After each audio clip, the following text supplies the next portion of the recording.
Jangan kecewa, jangan putus asa, jangan terlalu bermuram durja karena jarak waktu yang jauh. Begitu juga dengan jarak tempat. Kita adalah muslim terbesar paling timur di belahan bumi, tapi kita pernah didoakan, dirindukan oleh Nabi SAW. Nanti akan ada sekelompok manusia yang akan minum dari haud telaga Muhammad SAW. Kalau mereka minum di sana di saat panas terik padang mahsyar, la yazma'u fiha abada, mereka tidak akan haus untuk selamanya. Sahabat bertanya,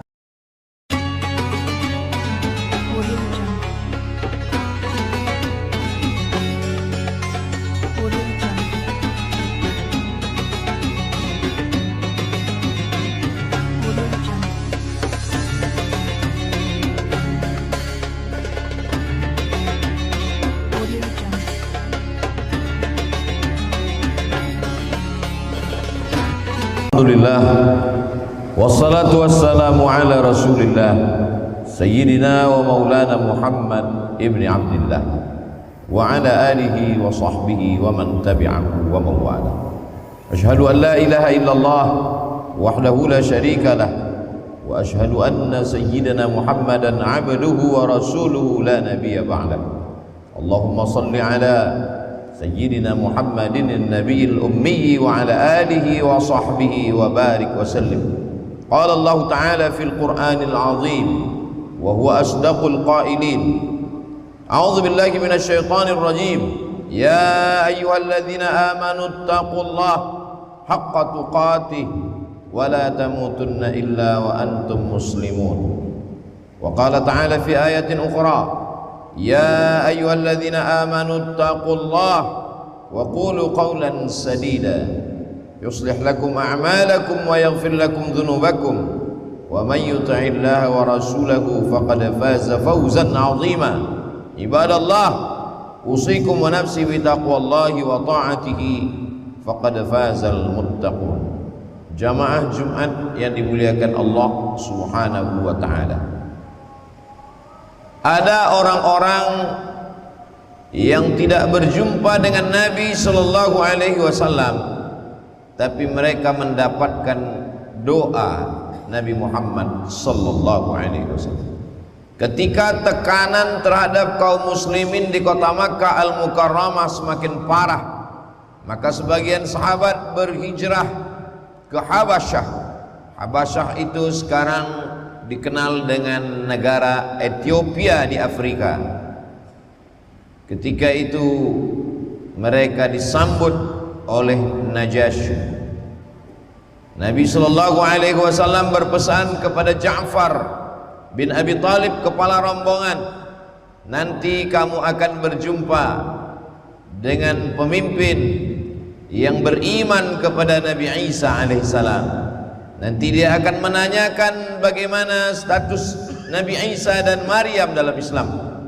Maka ketika itu terjadi, Ja'far membacakan surat Maryam tentang status Nabi Isa alaihissalam adalah salah satu rasul utusan Allah Subhanahu wa taala. Wa ummuhu siddiqah, ibunya seorang perempuan yang benar.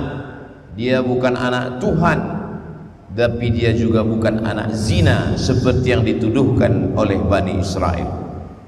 Menetes air mata Najasyi sampai ketika berita Najasyi meninggal dunia, Nabi sallallahu alaihi wasallam mengumpulkan sahabat dan mengajak mereka untuk sholat. Itulah cikal bakal kronologis disyariatkannya sholat ghaib dalam syariat Islam. Jenazahnya tidak ada, orangnya tidak ada di hadapan kita, tapi kita tetap mendoakan dari jarak jauh. Tidak berjumpa dengan Nabi, maka beliau tidak disebut dengan sahabat Nabi, karena definisi sahabat tiga. Man laqiyan nabiyya sallallahu alaihi wasallam, berjumpa dengan Nabi, wa amana bihi, beriman dengan Nabi, wa mata 'alal Islam, mati dalam keadaan muslim. Dia tidak berjumpa dengan Nabi, tapi dia mendapatkan doa Nabi Muhammad sallallahu alaihi wasallam.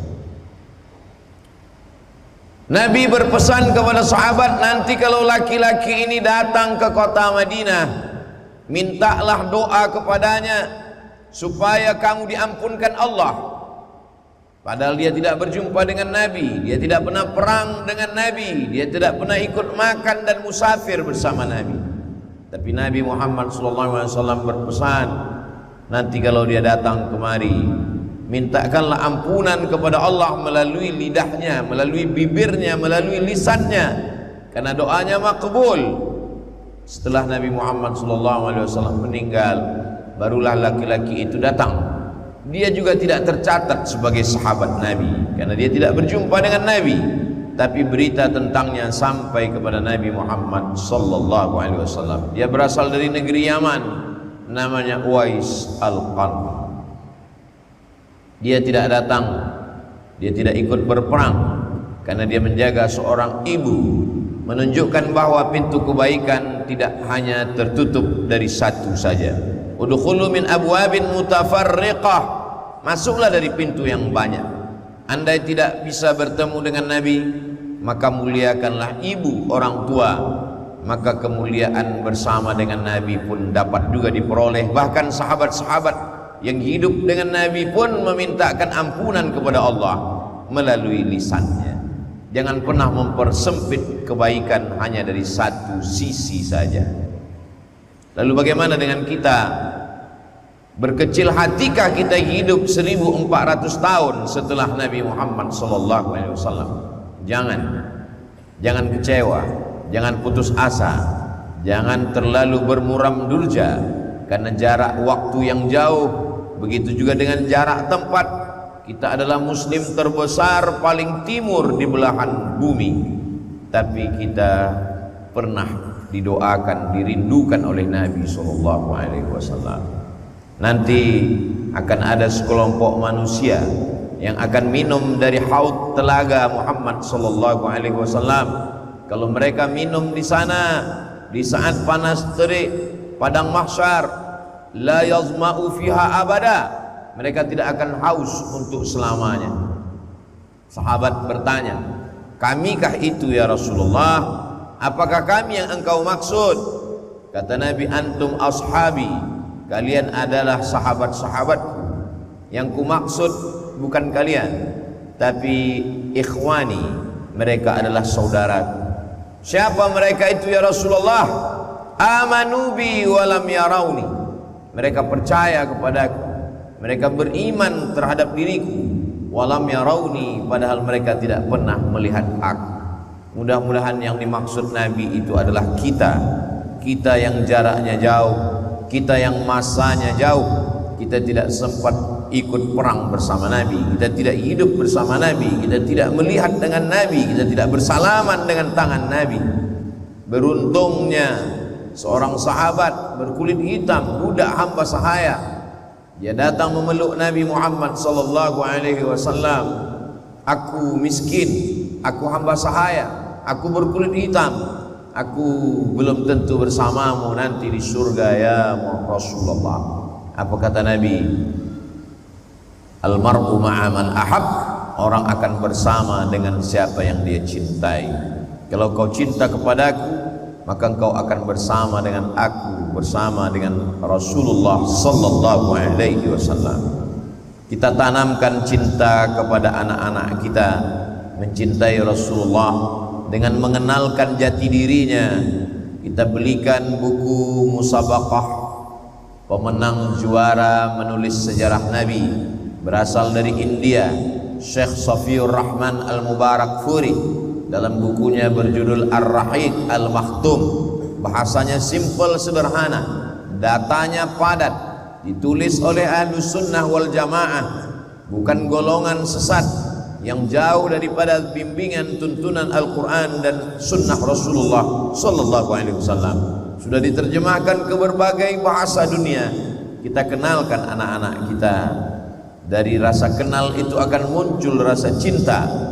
Dari cinta itu akan sering menyebut man ahabba syai'an aktsara min dzikrihi. Kalau sudah cinta pasti selalu disebut, menyebut merindukannya, dengan untayan salawat, Allahumma salli ala Sayyidina Muhammad wa ala ali Sayyidina Muhammad. Kalau dia sudah mencintai, dia akan mengikutinya. Kalau sudah mengikuti, dia akan tidak dapat lepas dari sunnah-sunnah Nabi. Kalau sudah cinta, dia akan memperjuangkannya. Kalau dia punya jabatan, dia akan perjuangkan Nabi Muhammad dengan jabatannya. Andai dia tidak punya jabatan tapi dia punya kecerdasan, dia akan tolong agama Nabi Muhammad SAW dengan kecerdasan otaknya. Kalau dia punya tenaga, dia punya harta, dia akan tolong karena cintanya. Maka kalau kita ingin murid-murid kita, anak-anak kita, sahabat kita mencintai Nabi, maka kita kenalkan mereka. Popularitas, harta, jabatan, kekuasaan yang dititipkan Allah di tangan kita sesungguhnya untuk mengenalkan Nabi Muhammad sallallahu alaihi wasallam. Ketika Nabi sampai ke Taif, di Taif dia dilempar dengan batu oleh orang-orang Thaqif. Lalu kemudian dia mampir ke salah satu kebun kurma. Di kebun kurma itu datang seorang budak hamba sahaya, Addas namanya. Dia memberikan satu tangkai kurma, dia berikan satu tangkai buah anggur ke tangan Nabi Muhammad sallallahu alaihi wasallam. Ketika anggur itu akan masuk ke mulut Nabi, Nabi mengucapkan bismillah. Nabi menyebut nama Allah. Addas heran karena di Taif tidak ada orang yang makan menyebut nama Allah. Lalu Addas bertanya, dari mana engkau datang? Kata Nabi, aku datang dari Makkah. Aku menyebut nama Allah subhanahu wa ta'ala. Lalu Nabi bertanya, dari mana kamu datang? Ternyata Addas datang dari negerinya Yunus bin Matta yang juga menyebut nama Allah. Lalu Nabi mengatakan, Yunus bin Matta akhi. Yunus bin Matta itu adalah saudaraku. Kami sama-sama menyembah Allah. Kami sama-sama Nabi utusan Allah. Di saat itu juga Addas bersimpuh, Addas terjatuh, Addas mencium telapak tangan Nabi, Addas mencium kaki Nabi SAW. Dia budak hamba sahaya, dia miskin, dia hanya pembantu, dia hanya pemetik kurma, dia hanya pemetik anggur. Tapi rupanya dia memiliki kemuliaan. Pertemuannya dengan Nabi hanya sekali saja, tapi pertemuan yang sekali itu amat sangat berkesan. Berapa banyak yang sempat hidup bersama Nabi, bahkan masih ada hubungan nasab dengan Nabi, tapi memusuhi Nabi, memerangi Nabi. Beruntungnya Addas, dia bukan orang Arab, dia tidak datang dari Jazirah Arab, dia datang dari kampung Yunus bin Matta, tapi dia sempat mencium tangan Nabi, bahkan bersimpuh di kaki Nabi Muhammad sallallahu alaihi wasallam. Andai kita tidak seberuntung Addas, paling tidak kita mendapatkan syafaat dengan banyak menyebutnya, memperkenalkannya, mencintainya, dan mewariskan serta menjaga warisannya, dan kita wariskan kepada anak cucu kita di akhir zaman. Sampai pada saatnya nanti, yauma yafirrul mar'u min akhihi, orang akan lari dari saudara kandungnya, wa ummihi wa abi, dari ibu dan ayahnya, wa sahibatihi wa bani, dari istri dan anak-anaknya. Istri tidak bisa menolong suami, anak tidak bisa menolong ayah dan ibu, saudara kandung pun tidak dapat membela. Yang membela kita Sayyidina wa Maulana wa Syafi'ina Muhammad sallallahu alaihi wasallam. Barakallahu li wa lakum fil Qur'anil azim wa nafa'ani wa iyyakum bima fihi minal ayati wa dzikril hakim wa taqabbala minni wa minkum tilawatahu innahu huwal ghafurur rahim.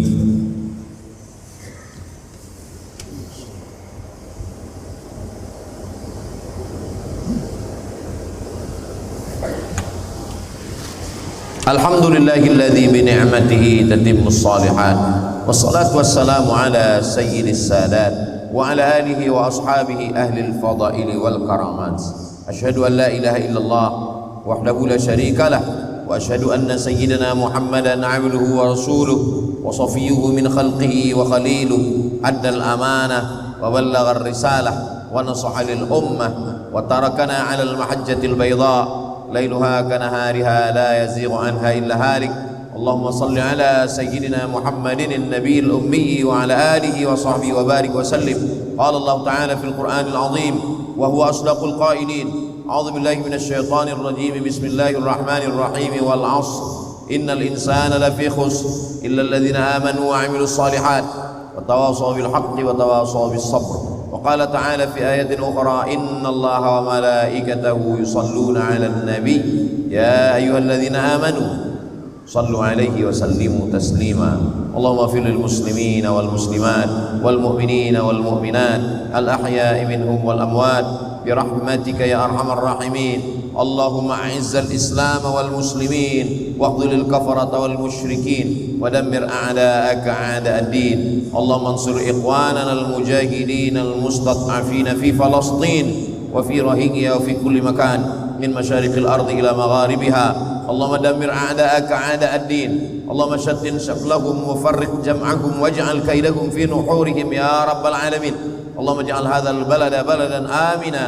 اللهم ادفع عنا الغلاء والوباء والفحشاء والربا والزنا والمنكر والسيوف المختلفة والشدائد والمحن ما ظهر منها وما بطن من بلدنا هذا إندونيسيا خاصة ومن بلدان المسلمين عامة. عباد الله، أوصيكم ونفسي بتقوى الله وطاعته فقد فاز المتقون. إن الله يأمر بالعدل والإحسان وإيتاء ذي القربى وينهى عن الفحشاء والمنكر والبغي يعظكم لعلكم تذكرون. فاذكروا الله العظيم يذكركم واسألوه من فضله يعطكم ولذكر الله أكبر والله يعلم ما تصنعون. أقم الصلاة.